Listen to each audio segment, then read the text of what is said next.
Oh, where's everyone? The main people are here, aren't they? All right, now we're joined by head coach Phil Neville. Afternoon. Obviously, we had a great night on Wednesday. We give the players the day off yesterday, and they're back in today. Obviously, the mood is incredibly high. And I think what we spoke about today is similar to what we said at the end of the game, is that this is, we're in, but we're not done. This is just the start, hopefully, of a long, successful journey. From now to the end of the season, we're hitting form at just the right time. We've got momentum, we've got confidence, we've got belief, we've got the spirit, and we need to keep that going. Leo Campana won't be fit for the weekend. We're assessing him every day. I expect, I hope, I pray that he'll be fit for the playoff games. Pozuelo pushing hard to be fit for this weekend. Will definitely be fit for the playoff games. And we had an illness to Jovan Jones this morning, but that was just minor, so he wasn't on the training field this morning. So the boys are in really good shape, and I think what from now to the end of the season will tell me is the ones that really want it, the ones that are hungry, the ones that are part of this roster that really want to commit to the team. We're at the point of the season now where we've qualified for the playoffs. I don't want any drop off. I don't want them to think that they've reached the top of the mountain, because really at this moment in time we're in fifth position, and still, like I said, I think a week ago, is that the best place to be is in first, and that's what we're aiming for. So the train keeps going really fast, and we'll see over the next weeks, hopefully over the next few weeks, the motivation, the quality, and those that are really hungry, and those that really want to win. And Sunday we come up against a team that I think is one of the best in the conference. Maybe without doubt one of the best in the conference, challenging for a league title. So they'll be coming here knowing that they want the 3 points to maybe win a league title, which is something that they'll be really hungry for. So I think it's going to be one of those difficult special games here at Drive Pink. It's Fan Appreciation Day. We know that the fans on Wednesday night were our 12th player. I thought they were absolutely incredible from the minute we came out from the warm-up. The players noticed something really special going on, and we're just proud that we have them behind our backs, and we're proud that we put a show on for them. And Sunday will be no different. There'll obviously be a moment before the game where we celebrate Gonzalo with a moment with him, and a lap of appreciation at the end from everything that they've done for us this season. But apart from that, it's 90 minutes. We've got to fight, we've got to be together, and we've got to play with the same kind of quality. We will get started with questions first. Chris Whittingham. Hi, Phil. Just wanted to ask, what's the overall approach on Sunday with already being qualified for the playoffs, with other games going on? What's the level of intensity? What's the level of following other games that you think you'll be doing on Sunday? Is it going for it completely? We have to go for it. Yeah, I think it's pointless following other games when if we don't do our job. On Wednesday night, there was another important game going on, and I've got to say I wasn't following that game. I didn't know the result of that game till 2 minutes before the end of the game.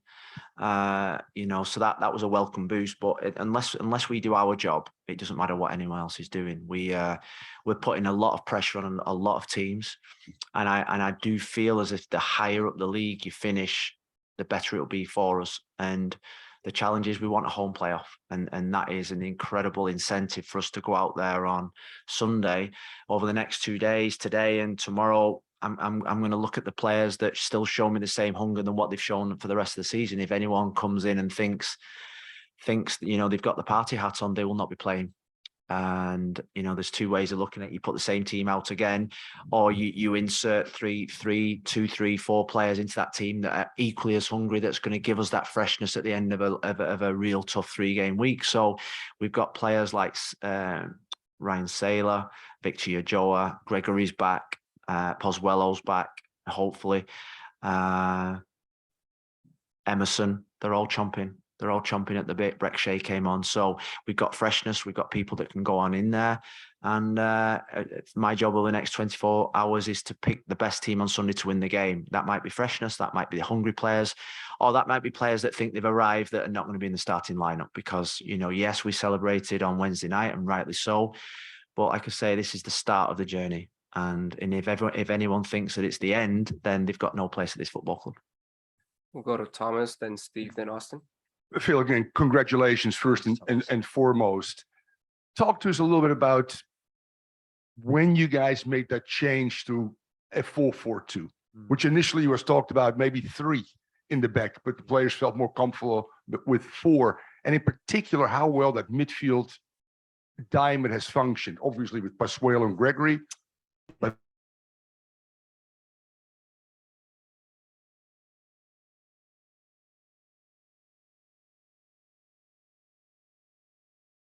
obviously that went from 3 to 4. Yeah. It caused problems for other teams. Yeah, well, we sat down as a technical staff, and it was probably when Leo was coming back into training, and I felt we'd gone to Chicago and we'd beat Columbus at home. We'd gone to Chicago, and the week before Chicago, when Leo was close to back, we'd experimented in training. We had a day in training where we tried two systems with 2 forwards. Because I knew that the last stretch of the season, I had to get 2 centre forwards on the pitch because I wanted to go for it. I wanted just to throw the kitchen sink totally at every game, and that meant scoring goals. I wanted to outscore the opposition. I wanted to win games 5-4 than win games 1-0. So we played, we played a little bit of a scrimmage. We played a diamond. We played 4-4-2, and the players really liked it. And then we was going to DC, and I got the senior players in. And it was a choice between 4-3-3 or 3 at the back or the diamond. And sometimes as a coach, you've got to listen to your players. You've got to involve them in the process. And straight away, I had 3 boards up, and straight away they all pointed to the diamond. And so we played the diamond against DC. Where the first half, I thought it was a little bit rusty, and there was teething problems, but I like the fact that both the centre forwards scored the goals to win us the game, and we played it in the last 10 minutes. I don't know if you remember against Columbus, we needed to win the game. We went to a diamond, we scored the goal straight away. We scored the goal. Gonzalo scored the goal, and so I thought, well, we might be onto something here.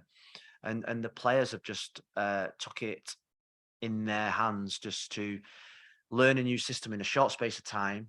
I feel as if it's brought the best out in Motta. I've got to say, getting more people in central areas so we can dictate play more. I thought Vasilev and Taylor the other night was sensational. Vasilev and the work that they have to do, because there's 2 things about this system. You have to keep the ball, and you have to have a high end of intensity and capacity to run. And the other night we had 4 dogs in midfield. We had 4 real dogs that worked their socks off. And they won us the game, I felt. And what the diamond has give us is give us a platform to control the centre of the pitch and to have 2 centre forwards. Too many teams this year has probably come here, and probably their centre backs have controlled the game. And I felt with 2 centre forwards now, they are forced to probably play in different areas against us. And against Montreal, I've got to say that maybe the diamond won't work against Montreal because of their system. Maybe we have to tweak it and go a little way. But I was joking with the technical team this morning. I think we've only not played one system that's in the textbook this season. That's the Christmas tree formation. And so I said, I think we'd be letting our players down if we didn't try something else. So no, the players enjoyed it.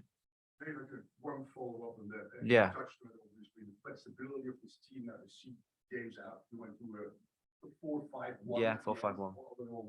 Yeah. Yeah.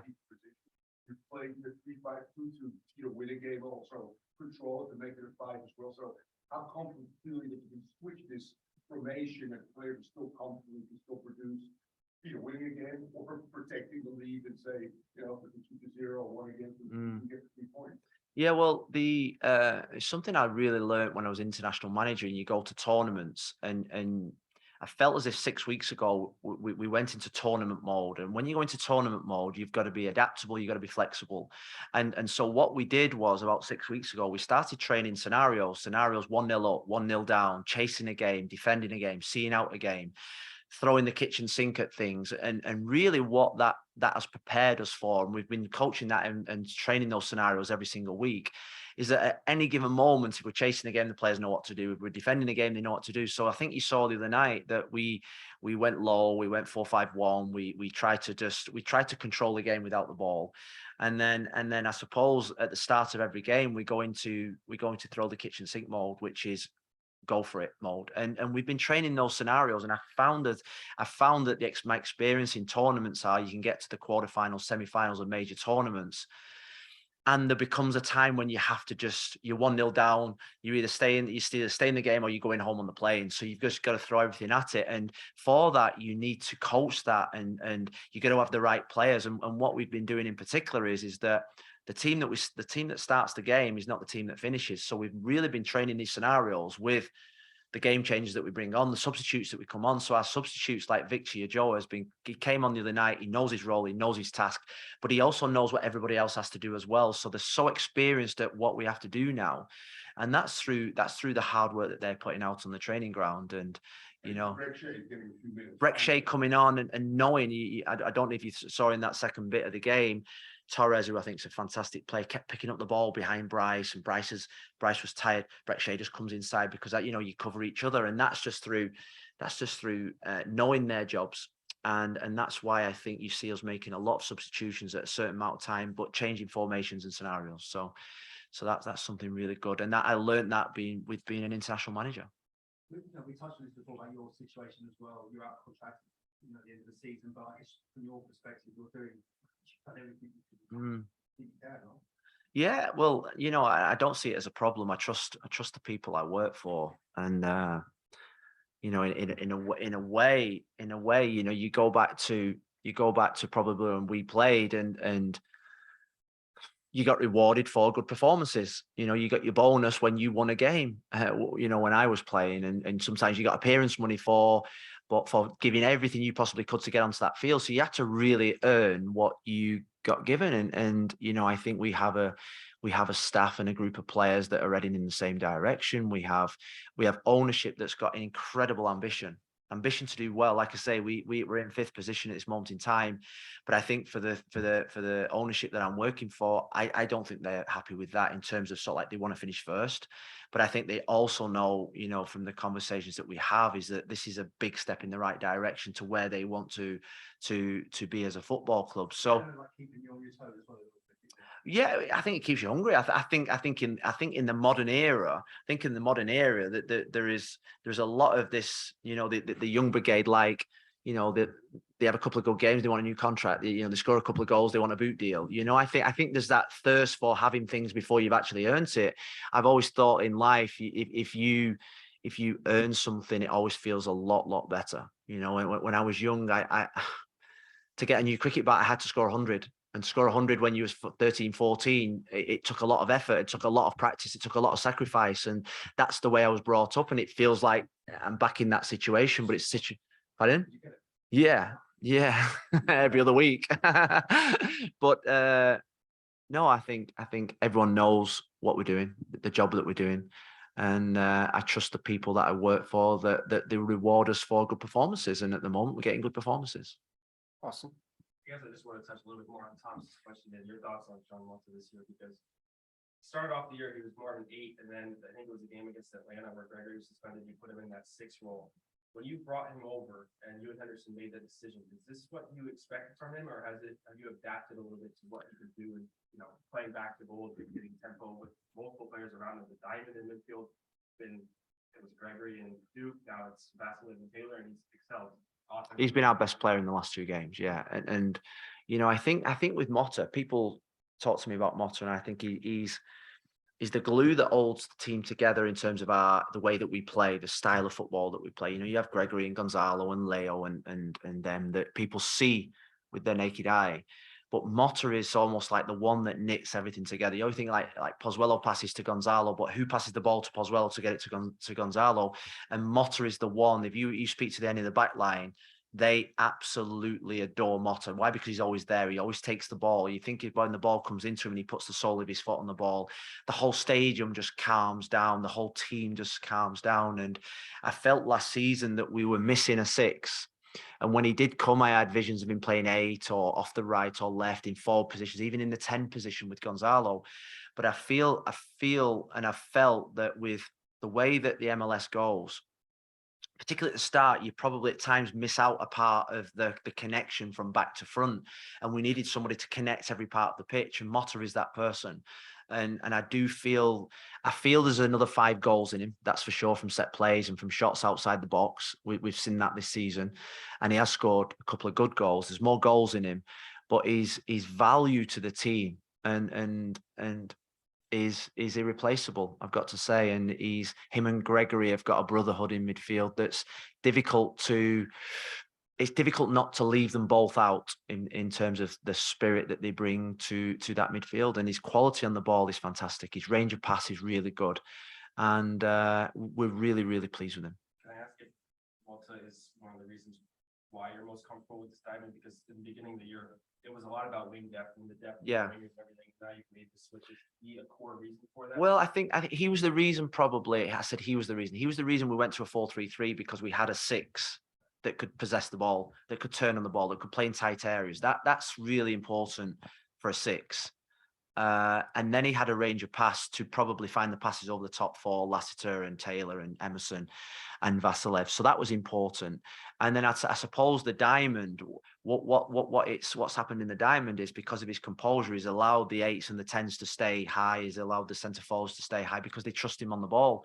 And he's got a lot of players in central areas. So he is very adaptable. You know, I think we played him off the right in Cincinnati and he played well. We played him higher up. I think Seattle away, we put him to higher up the pitch behind, and that's where I saw him play a lot for his former team. He's just a really good footballer. You cannot keep him off the training pitch. He's learning English so well. He takes lessons every other day, which is impressive, which shows his commitment to this football club. And he's come from a brilliant football club to us, and he's made a real big impact. Last question, Jose. Thank you, Rafa. Hi, Phil. I have 2 quick ones for you. The first one, on Wednesday night, I went to the locker room, and as I was talking to the players, I talked to 3 or 4 players, and all of them mentioned 4th place. And I'm just wondering, is that something that you talked about before or after the game, or was it their own initiative to immediately, flip the switch and go for, we want to play at home in the playoffs? And the second one is a very short one. Do you think Campana's injury will hurt his World Cup hopes, or do you think it's something short term? Thank you. No, I don't think Leo will be hopefully fit for the playoffs. Never mind for the World Cup. So I'm not worried about that. He's a quick healer. In terms of the 4th position, I told him I wanted 4th before the game, because I always think that if you have a certain aspiration, you've got to take those aspirations higher than just what you've got in front of you, and you've got to stretch yourself. You've got to really focus on something that sometimes might not be achievable, but is in your reach. Before the game the other night, I wanted to shift the mentality from survival mode to thriving mode, of not just thinking about 7th or 6th, thinking higher than that, because if you aim as high as you possibly can and get just below that, you'll still get success. So it was the talk before the game of, we want a home playoff, because if you look at our home form and away form, and there's nothing guaranteed in life at all, and but if we get a home playoff, it gives us a hell of a chance to get into the next round of the playoff. And that's not me being arrogant. That is just the facts in terms of the data and the statistics of the season. An away playoff game makes it a hell of a lot harder. So the challenge is there for us to finish 4th. Now we've got to pray that other results go our way. But I think if you manifest it, if you think it, if you believe it, it will happen. Thank you, Coach. Yeah, well, the season's finished here. He's been away from home for 9 months, and he literally lives around the corner. We know the people there really well, and he's training there for a month just to keep himself fit, because the MLS 2 boys are here just for the next month up until Thanksgiving. So yes, come back. He's going to be a big player for us next year. Thanks, guys.